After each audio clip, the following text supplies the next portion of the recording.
Espace TV, le 22h.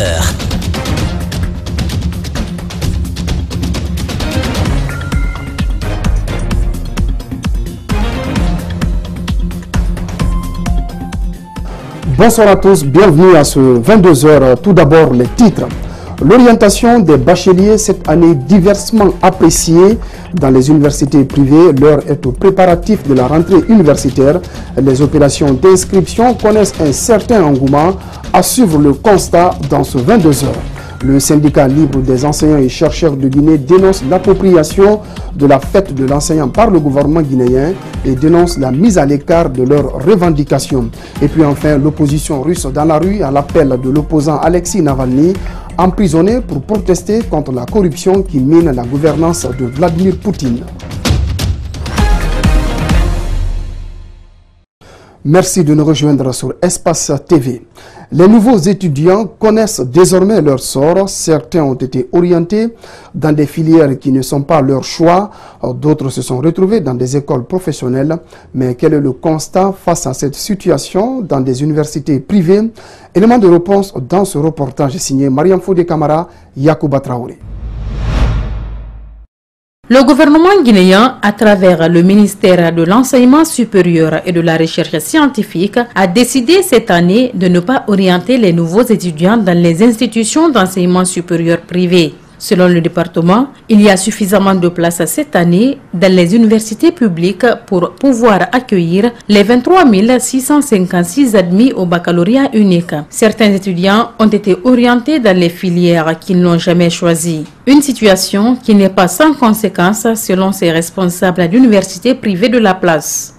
La qualité de la formation en pâtira dans la mesure où les 23 000 bacheliers de cette année seront entièrement absorbés par l'État au niveau des institutions publiques. Notre société a un complexe tiré de la période coloniale qui veut que tout bachelier aille directement à l'enseignement supérieur. Il y a beaucoup de parents d'étudiants qui viennent aujourd'hui dans nos établissements pour demander comment ça se passe. À en croire à ces responsables d'université, depuis la publication de ces orientations jeudi, l'engouement autour des inscriptions est de taille. Pour cause, ces étudiants, les préoccupations, le plus souvent quand ils viennent, ils nous disent « Monsieur, moi on m'a envoyé à Farana, moi on m'a envoyé à Kankan. À longueur de journée, je peux recevoir 10, 15, 20, une vingtaine d'étudiants qui passent.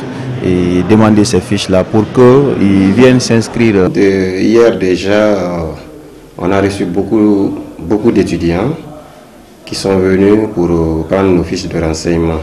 En fait, ces gens-là qui viennent, ils ont été orientés à l'intérieur et dans les options qu'ils n'ont pas choisies. La rentrée universitaire est prévue le 16 octobre prochain et il faudra composer avec la nouvelle donne relative aux orientations de cette année. L'opposition guinéenne est paniquée et manque d'arguments. Elle aurait dû commencer par là. C'est ce qu'affirme le porte-parole de la mouvance. Cette déclaration intervient à la suite de la décision de l'opposition de saisir la justice sur les cas de tuerie intervenus lors des différentes manifestations politiques. La société civile, quant à elle, salue une décision responsable et républicaine. Alseni Bari, Aboubakar Din Kamara. C'est à l'issue de sa plénière de vendredi que l'opposition guinéenne a annoncé qu'elle suspend ses manifestations et va saisir la justice concernant les cas de mort enregistrés lors des manifestations pacifiques. Une décision qui ne surprend point le porte-parole de la mouvance. Pour Dr Salou Bella, l'indemnisation des victimes, l'arrestation des coupables de meurtre lors des manifestations faisait déjà partie des accords politiques. À proprement parler, l'opposition se panique et manque d'arguments valables, puisque c'était le chronogramme, c'était la CENI. Ces deux problèmes ont été réglés. Il s'agit, une fois qu'il y a un acte, un crime, que le lendemain, il n'y a qu'une condamnation. Nous ne sommes plus au parti unique. Nous sommes à l'ère de la démocratie. Il ne s'agit pas de téléviser et dire que tel a tué un autre, on le pend demain. Il s'agit d'instruire selon les prérogatives, selon la démocratie. La société civile, quant à elle, salue cette décision. Certes, On aurait pu épargner d'autres vies en saisissant la justice bien avant. Mais mieux vaut tard que jamais, estime le président de la plateforme des citoyens unis pour le développement. C'est une décision républicaine assez responsable.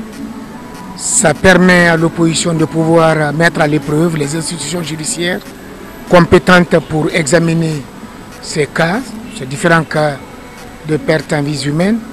Et pourquoi pas aussi les cas de dégâts matériels en tout état de cause. Reste à savoir si l'opposition saura être patiente avec la lenteur de la procédure judiciaire. En marge de la célébration de la fête de l'indépendance le 2 octobre dernier, le PDG RDA fustige la gouvernance actuelle. C'est le secrétaire général du parti qui monte au créneau pour dénoncer la dilapidation des ressources par un groupe de personnes qui s'est accaparé du pouvoir au détriment du peuple guinéen. Ces propos sont recueillis par Macky Sall et El Hadj Aliouba.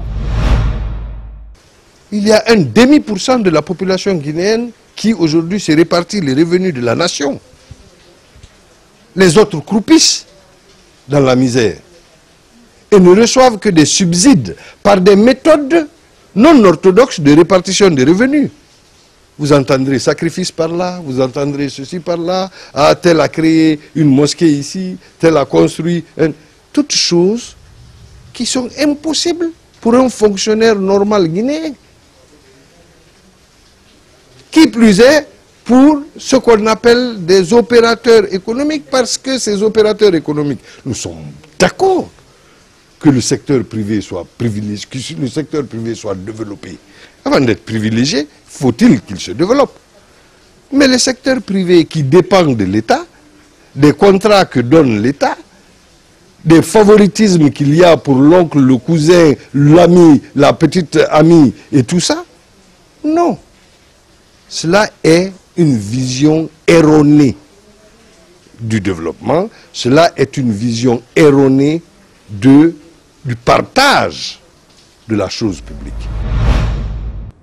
Voilà, c'était donc Mohamed Touré, secrétaire général du PDG RDA, des propos recueillis par Macky Sall et El Hadj Aliouba. Le syndicat libre des enseignants et chercheurs de Guinée dénonce l'appropriation de la fête de l'enseignant par le gouvernement guinéen à travers le département de l'éducation nationale et de l'alphabétisation. Cette récupération a fait d'énormes frustrations au niveau des enseignants qui ont vu leur cahier de charges revendicatif exclu des discours habituels. On fait le point avec Macky Sall et Lamine Silla. C'est une centrale syndicale frustrée que nous avons rencontrée. Ce document est le cahier de charges qui contient les différentes revendications qu'elle comptait présenter à l'occasion de la fête de l'enseignant. Mais pour cette année, ils ont perdu l'occasion. C'est le deuxième discours qui contient les revendications des enseignants. Lorsque ce discours politique, n'est-ce pas, avait été lu par le secrétaire général de la FSPE, alors le secrétaire général du SLEG devait aussi à son tour passer pour la lecture du cahier de charges. Mais il a été empêché par les forces de l'ordre qui ont intimé qu'ils ont reçu, n'est-ce pas, les instructions selon lesquelles c'est un seul secrétaire général qui doit lire le discours. Parmi les points de revendication, il y a l'application du statut particulier de l'enseignant, un point qui ouvre la voie à l'augmentation des salaires des enseignants. Dans le cahier de charges, nous avons parlé de la révalorisation ou la correction de la caducité du statut particulier de l'éducation. Quand ceci est fait, ça peut corriger, n'est-ce pas, en termes non seulement de primes, mais de salaire. Donc ça peut corriger. Bon. Ensuite, nous avons demandé le maintien de la valeur monétaire du point d'indice à 1030, qui était le point nodal des revendications passées de février 2017. La fête de l'enseignant est organisée d'habitude par le mouvement syndical guinéen. Une fête instituée par l'Organisation internationale du travail que le gouvernement s'est accaparé pour en faire sa propriété.